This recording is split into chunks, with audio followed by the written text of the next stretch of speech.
खासदार शाहू महाराज यांनी बुधवारी रात्री उशिरा राजकोट किल्ल्यावरील छत्रपती शिवरायांच्या पुतळा दुर्घटनेप्रकरणी भेट दिली।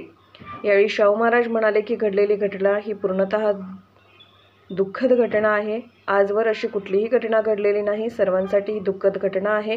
ही घटना का घडली हे पाहणं गरजेचं आहे। या पुतळ्याचं बांधकाम प्रकरणी ज्यांनी हलगर्जीपणा केला त्यांच्यावर गुन्हा दाखल केला पाहिजे। याबाबत कोणीही राजकारण करू नये। मी या घटनेचा निषेध करण्यासाठी आलेलो नाही, परंतु पंतप्रधान नरेंद्र मोदी यांनी 8 महिन्यापूर्वी या पुतळ्याचे अनावरण केले होते। जे घाईगडबडीने केले ते नको करायला पाहिजे होते। शिवप्रेमींना मी एकच आवाहन करेल की येथील काम सुरू असताना त्यांनी कंत्राटदाराला सूचना केल्या होत्या, परंतु त्या दुर्लक्षित राहिल्या। याबाबत भविष्यात लक्ष ठेवणे गरजेचे आहे।